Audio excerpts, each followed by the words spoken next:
Hello, I'm Dr. Terry Hagan. Wanted to talk with you more about creating or enhancing your creativity uh, and innovation in this context of ADHD. It's fairly well understood that those of us with ADHD are unusually creative. Unusually means more creative than average. And in fact, I encourage my patients to look for that strength. Um, so then, in addition to being creative, we can also be highly intelligent. In milder degrees of ADHD, IQ scores can be high.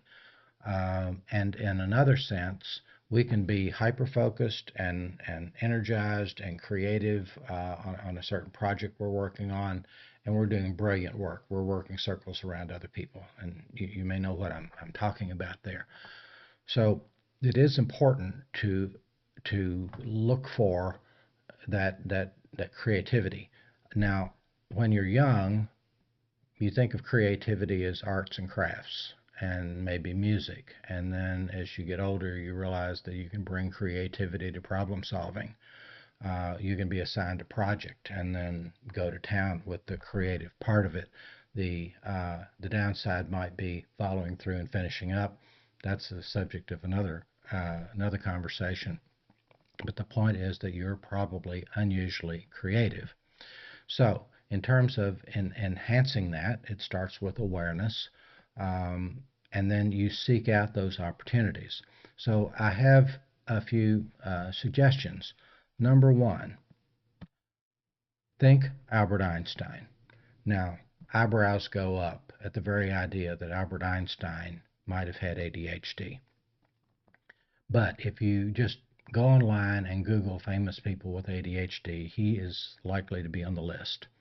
Um, when you look at pictures and otherwise know a few things about his life, there's a certain disorganization to it. And even his appearance normally is somewhat wild and disorganized. And we associate that with brilliance and high intelligence. And generally, he's thought of as the most intelligent man who ever lived. Um, but I would suggest to you that he had a mild degree of ADHD, and that ADHD, that the creativity in the ADHD brain probably relates to the fact that the ADHD brain does not function in this smooth and linear way that 90% of brains do. The 10% with ADHD are more likely to be something like this, that is less structured and thinking that is therefore more random. You can kind of wrap your mind around that idea. So, for instance, I have an example that I talk about, kind of a story I created. Imagine that you um, walk into a traditional two-story historic brick home. All right. Um, the doorway is in the center of the front of the house. The house has a very symmetrical appearance. You walk in, and there's the dining room to the left and the living room to the right, and then there are two rooms behind them. And every room in the house is separated by walls with doorways. It's a highly organized space. On the other hand, imagine that you walk into a house with a contemporary floor plan. From the front of the house, it's not symmetrical. In fact, it's asymmetrical, maybe with a garage door to one side. And so then you walk in, and you might see the dining area here, and then there's this large living space in which furniture is said to be floating. And then over here, there's a kitchen area and a breakfast nook beyond that, and maybe a home office area in the corner. And so that the only spaces you don't see are the private spaces. So the the house with the traditional floor plan then would metaphorically represent someone with a non-ADHD brain, one that is easily organized, structured, compartmentalized. Um, on the other hand, those of us with ADHD are more like that more open floor plan where you walk in, you can see most everything at a glance, and there are not walls that separate, where you're standing, for instance, from what's going on in the kitchen. So that's how people with ADHD can kind of see a big picture and connect certain thoughts at random, possibly, thereby being more creative. Now, I'm sure that analogy has some inadequacies to it, but I think you get the idea that the ADHD brain works differently. It's not as highly structured, and because it's not as highly structured, then it's easily more creative. So, with that in mind, just accept that creativity is a strength. Albert Einstein may easily have had a degree of that in order for him to be as innovative as he was. So then on to the second suggestion.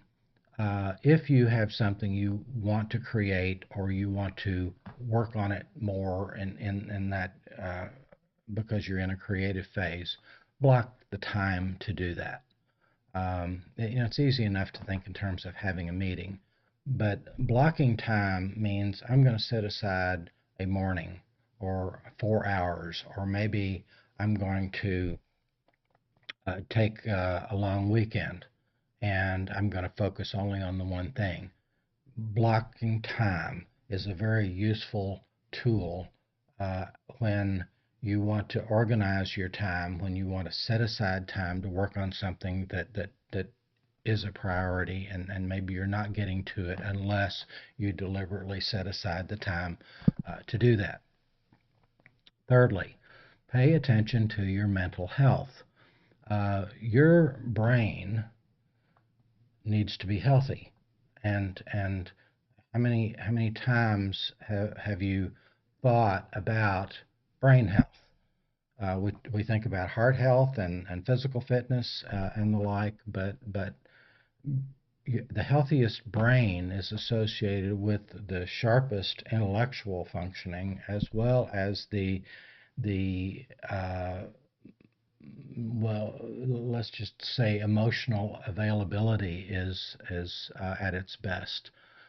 Whether something is painful, such as a loss, or something is a joy, such as your kid eating an ice cream cone. You want to be emotionally available, um, and then I would add to that happiness resides in the brain. So the healthier brain you have, the happier you're going to be. So paying attention to brain health is a matter of diet, sleep, and exercise. There is nothing really special that you can do. People ask about supplements and that kind of thing, and there may be something in there, but that shouldn't be the focus. The focus should be on being as healthy as you can be so that your brain will be as healthy as you can be. That will enhance your creativity in the workplace or in your personal life for that matter. So then the last suggestion is that when you have ADHD, you also have a characteristic called hyperfocus. There are times when you are so intently focused that someone is trying to get your attention and you're not responding, and they think you're ignoring them. Um, and yet that's not the right interpretation of that. ADHD is uh, the term ADHD implies an attention deficit, of course. Well, that's a bit inaccurate in that ADHD is really a variable attention disorder. That means that we focus really well when something is interesting and engaging, and our minds tend to wander when it's not engaging enough, when it's not enough to hold our focus. So, um, this discussion is about enhancing creativity. And what I want you to wrap your mind around is this idea that you can engage your hyperfocus. And that you have confidence in that when you want to be creative is the time that you want to minimize distractions, block the time, and then and then what you want to be focusing on is the only thing you're focusing on, and you end up hyper focusing. In another sense, hyperfocus is something to be harnessed and controlled. It's not as if it's something that you're helpless to do anything about it. It's really quite the opposite.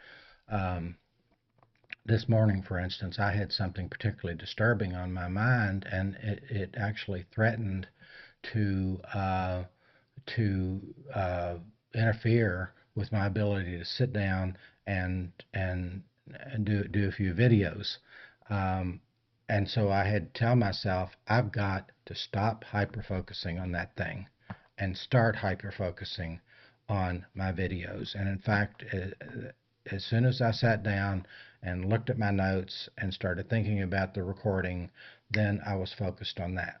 And just the point being, you can switch your hyperfocus from one thing to the other just as surely as you can change channels on a TV.